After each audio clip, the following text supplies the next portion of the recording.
اعوذ باللہ من الشیطان اللعین الرجیم بسم اللہ الرحمن الرحیم الحمد للہ رب العالمین والصلاة والسلام علی اشرف الانبیاء والمرسلین سیدنا و نبینا و شفیع ذنوبنا و حبیب قلوبنا و طبیب نفوسنا ابی القاسم محمد وعلی اہل بیتہ الطیبین الطاہرین المعصومین اما بعد فقد قال اللہ سبحانہ تبارک و تعالی فی کتابہ الکریم وهو اصدق القائلین وقوله الحق بسم اللہ الرحمن الرحیم بشر عبادی الذین یستمعون القول فیتبعون احسنہ عباد اللہ اوصیکم ونفسی بتقوی اللہ۔ صحیفہ سجادیہ سے دعائے مکارم الاخلاق ادھر میں مسلسل اسی کو پیش کر رہا ہوں، چونکہ یہ دعا تمام دعاؤں میں طویل ترین دعا ہے، اس لیے اس میں تھوڑا ٹائم لگے گا۔ چند جملات آج دعا کے، خود نام ہی سے آپ کو اندازہ ہونا چاہیے کہ دعائے مکارم الاخلاق، اچھے اخلاقیات کے بارے میں، اہم ترین اخلاقیات کے بارے میں، انسان اپنے اخلاقیات کو، اپنے کردار کو، اپنے رویے کو، روش کو کس طرح سے بہتر بنا سکتا، اور رویہ اور روش بھی کون سا، یعنی جو میں جانتا ہوں یا جو مجھے اچھا لگتا ہے وہ راہ و روش، یا یہ کہ مذہب نے، دین نے، ائمہ اطہار علیہ السلام نے راہ و روش کی کچھ نشاندہی کی ہے کہ ہمیں اس کی دعا کرنی چاہیے اور اس کو اختیار کرنا چاہیے۔ جیسے چند چیزیں اس دعا کے اس حصے میں ہیں۔ محمد و آل محمد صلوات اللہ علیہ پر درود و سلام کے بعد یہ جملے ہیں جو دعا کے کہ اللہم صلی علی محمد و آلہ، پروردگارا تو محمد اور آل محمد پر اپنے درود و سلام کا نزول فرما، اور اس کے بعد دعا وحلنی بحلیت الصالحین، اور پروردگارا تو مجھے زیور صالحین سے آراستہ فرما۔ انسان اپنے کو آراستہ کرنے کے لیے بہت سارے زیورات کا استعمال کرتا ہے۔ زیورات صنف کے اعتبار سے الگ الگ ہو سکتے ہیں اور ہوتے ہیں۔ خواتین کے لیے زیورات الگ ہیں، مردوں کے لیے ان کے زیورات الگ ہوں گے اور ہوتے ہیں، لیکن جب بھی زیورات کا لفظ بولا جاتا ہے تو خصوصیت کے ساتھ وہ خواتین ہی سے متعلق سمجھ میں آتے ہیں، اس لیے کہ زیورات کی اکثریت جو ہے، اور جن کو ہم زیور کہتے ہیں، ان کا تعلق ہے ہی خواتین سے۔ لیکن جن جن چیزوں سے انسان اپنے کو سجاتا ہے تو اس کا زیور ہے۔ مثلا گھڑی لگاتا ہے، گھڑیوں کی قسمیں ہوتی ہیں، شکل و صورت ہوتی ہے، اور اس سے آدمی اس کو پہنتا ہے، وہ اس کا ایک زیور ہے، وہ اس کا ایک زیور۔ اس کو انسان اگر اقسام، اس کی شکل و صورت، اس کی رنگ و رنگت کو وہ اگر انتخاب کرتا ہے تو کسی بنیاد پر انتخاب کرتا ہے، اچھا لگنے کی بنیاد پر انتخاب کرتا ہے، وہ اس کے جسم کا، اس کے وجود کے لیے ایک زیور ہوتا ہے۔ ابھی یہاں پر دعا ہم کریں کہ اللہم حلنی بحلیت الصالحین، پروردگارا تو مجھے زیور صالحین سے آراستہ فرما، یعنی صالحین کے لیے جو چیزیں زیور ہوتی ہیں، پروردگار عالم تو مجھے ان زیورات سے آراستہ فرما۔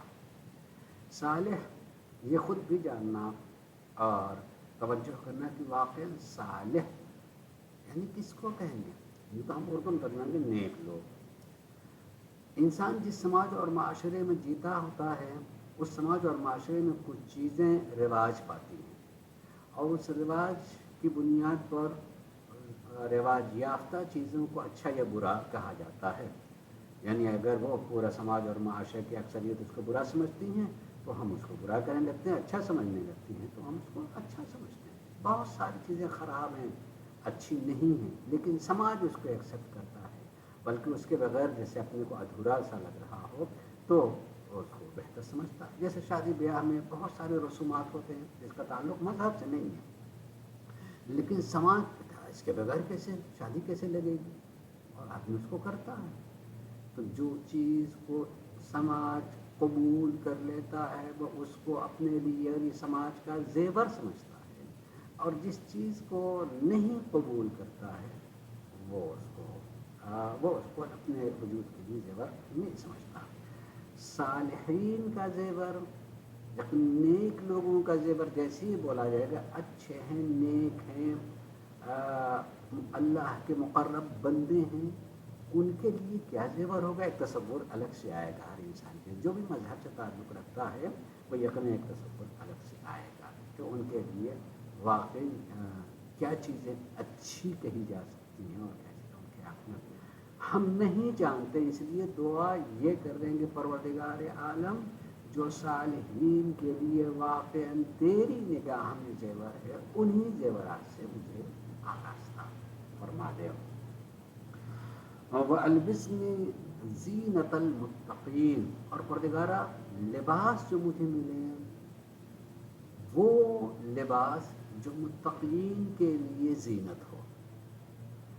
ہم لباس کے لفظ بولیں گے پہلا معنی ہمارے لیے جو ذہن میں آتا ہے وہی جو جسم کو چھپائے یا جسم کو آراستہ کرے اسی کو ہم لباس کہتے ہیں. لیکن قرآن نے تقویٰ کو لباس کہا. وہ لباس التقویٰ خیر، بہترین لباس تقویٰ ہے. یہ تقوی کو لباس کہا ہے پروردگار عالم نے. تو ہم اللہ کی بارگاہ میں دعا کر رہے ہیں کہ پروردگار میرا لباس کیا ہو جو متقین کے لیے زینت بنے. لباس زینت ہی کے لیے استعمال کیا جاتا ہے، یقیناً خالی زینت ہی کے لیے نہیں ہوتا ہے، حفاظت کے لیے بھی لباس ہوتا ہے، جسم کی حفاظت کے لیے ہوتا ہے. لیکن جو حفاظت جسم کے لیے بھی ہم لباس کا استعمال کرتے ہیں اس میں بھی نظر یہ ہوتی ہے کہ ہمارا جسم مزین دکھے، ہم جب اس کو پہنیں تو اچھے لگے. حالانکہ اصل مقصود حفاظت ہے جسم کی.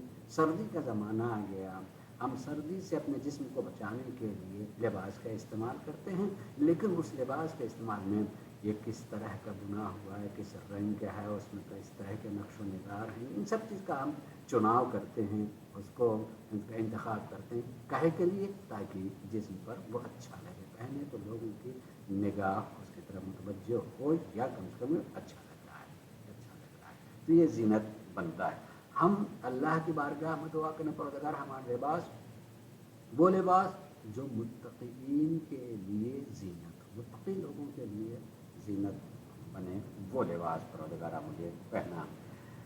فی بسط العدل کظم الغیظ و اطفاء النائرہ و ضم اہل الفرقہ.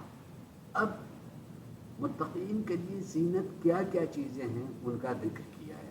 یہ خصوصیت کے ساتھ جو ہے توجہ طلب ہے، اس کا غور کیجیے گا کہ کیا ہے. بس پہلی چیز ہے بسط عدل، کہ ہم عدل کا پھیلاؤ کریں. عدل میری ذات، میرے خود ذات کے اندر عدل ہو اور میری ذات سے ذات کے باہر بھی عدل. بس پھیلاؤ عدل کا. اہم ترین چیز جو ہے کسی چیز کی بقا کے لیے عدل ہے. عدل کا واقعی معنی کیا ہے؟ ہم کہتے ہیں عدل یعنی انصاف، لیکن اس کا واقعی معنی یوں کیا گیا کہ العدل وضع الشیء علی محلہ، جس چیز کی جو جگہ ہے وہاں پہ رہے تو عدل ہے. اس میں کمی زیادتی اور بکھراؤ ادھر ادھر ہونا یہ عدل کے خلاف ہو جاتا ہے. یہ اتنی جگہ چھوڑ دی ہے یا اس جگہ میں کمی زیادتی ہو گئی ہے تو وہ نظم باقی نہیں رہ جائے گا. جیسے ہمارے وجود کے لیے حرارت چاہیے، برودت بھی چاہیے ہے، اسی طریقے سے ہمارے جسم میں بہت سارے اجزاء ہیں. جیسے نمک کا وجود ہے، شکر کا وجود ہے، اسی طریقے سے آئرن کا وجود ہے، لیکن ہر ایک کی ایک مقدار ہے جسم کی بقا اور صحت کے لیے اسی مقدار میں ہونی چاہیے۔ اگر وہ مقدار کم ہو جائے یا زیادہ ہو جائے تو پھر ہمارے جسم کی سلامتی خطرے میں پڑنے لگتی ہے، آدمی بیمار پڑنے لگتا ہے۔ عدل کہ جس چیز کو جہاں اور جتنا رہنا چاہیے وہیں اور اتنی ہی مقدار میں رہے، تو یہ عدل ہے۔ عدل ہی پر سارا نظام قائم ہے۔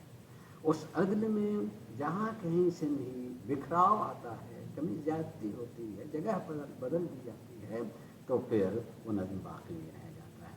جیسا قدرت کے اعتبار سے دنیا کا نظام ہے، زمین گھوم رہی ہے، چل رہی ہے، ایسے ہی کہکشائیں جتنی سارے کے سارے ایک منظم منصوبے کے اعتبار سے چل رہے ہیں، اس میں کسی طرح کا ذرا برابر فرق نہیں آتا۔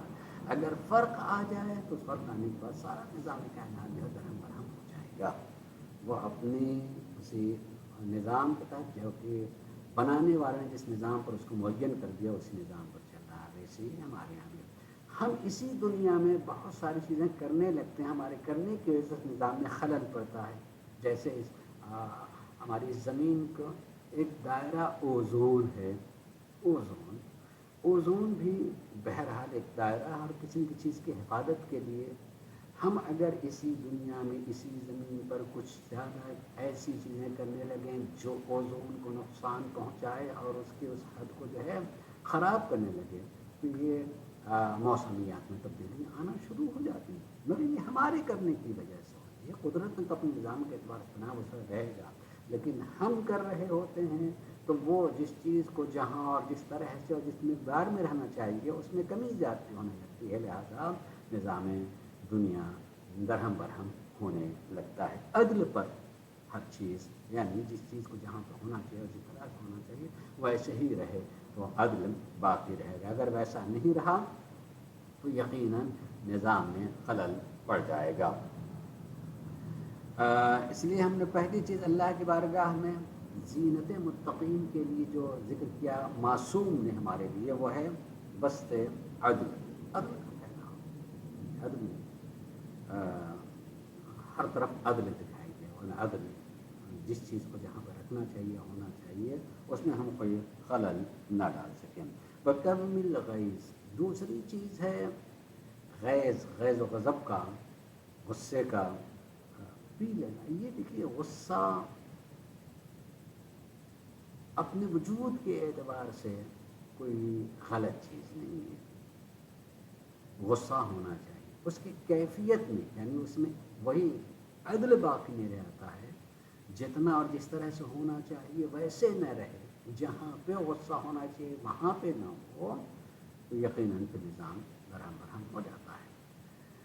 اگر غصہ اور غیظ انسان میں یہ قدرت نہ ہو تو اپنی حفاظت نہیں کر سکتا، واقعی معنی میں حفاظت نہیں کر سکتا، اپنے عزت و آبرو کی حفاظت نہیں کر سکتا، اپنے مال کی حفاظت نہیں کر سکتا، اپنے خانوادے کی حفاظت نہیں کر سکتا، اپنے ملک کی حفاظت نہیں کر سکتا، اپنی زمین اپنے گھر کی حفاظت نہیں کر سکتا ہے۔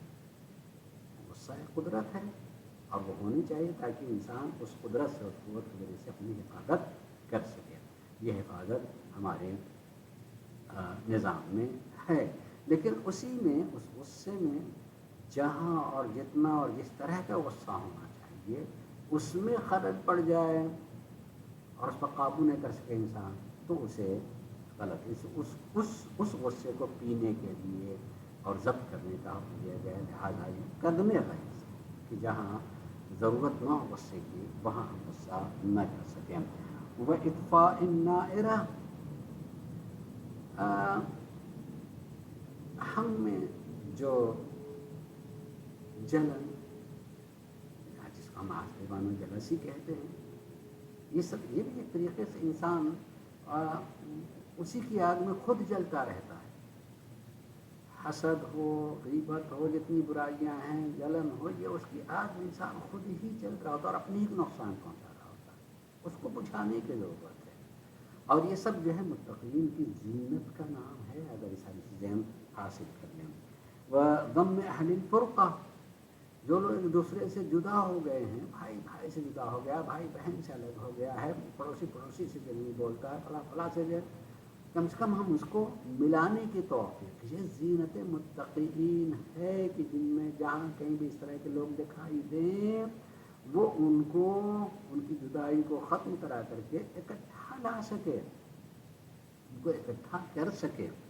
اور یہ بہت بڑی چیز ہے کہ جدا لوگوں کو ملا دیا جائے، لیکن پتہ ہے کہ یہ انسان وہی کر سکتا ہے جو خود اپنے وجود کے اعتبار سے اس طرح کی بیماریوں میں مبتلا نہ ہو۔ میں خود ہی اپنے بھائی سے لڑا ہوا ہوں تو میں کسی دوسرے تو بھائی کو کیسے ملا سکتا ہوں؟ کوشش کر سکتا ہوں لیکن میری بات میں کوئی اثر نہیں ہوگا، اس لیے کہ میں خود ہی عمل نہیں کر رہا ہوں۔ مشہور ترین واقعہ ہے، میں نے یہاں سے ذکر بھی کیا اور آپ نے سنا بھی ہے کہ سرکار نبی کریم کے پاس ایک خاتون اپنے بچے کو لے کر کے آتی کہ اس کو کچھ سمجھا دیجیے، مانتا نہیں ہے، بتا دیا کہ مطلب یہ فلاں چیز زیادہ کرتا ہے۔ نبی کریم نے کہا اچھا کل لے کر کے آنا، وہ کل لے کر کے نبی کریم نے فوراً منع کر دیا کہ دیکھو یہ چیز نہ کیا کرو، زیادہ اس کا استعمال کرنا مثلا نقصان دہ ہے۔ اس عورت کو حیرت ہوئی، خالی اتنے ہی کہنا رہے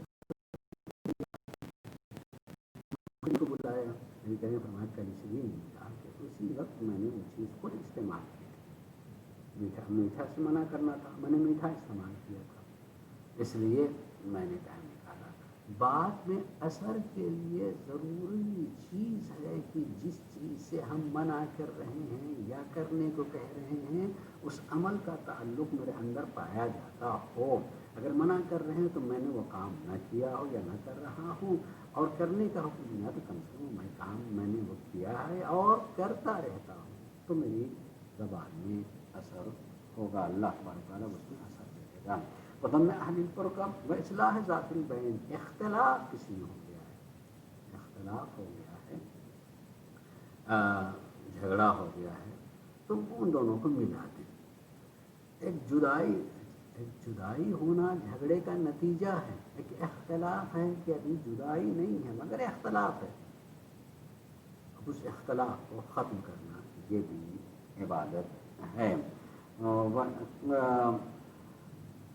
یہ ساری چیزیں افشاء العارفہ و ستر العاقبہ، اور پودگارہ کسی کے اندر نیکی پائی جاتی ہے، یہ کوئی اچھائی ہے تو ہم اس اچھائی کو پھیلاتے جائیں، اچھائیوں کو پھیلاتے جائیں اور برائیوں کو چھپاتے جائیں۔ انسان کے اندر برائی پائی جاتی ہے، اللہ ستار ہے تو اس کی صفت کو ہمارے اندر بھی ہونا چاہیے کہ ہم بھی کسی کے عیب کو چھپائیں۔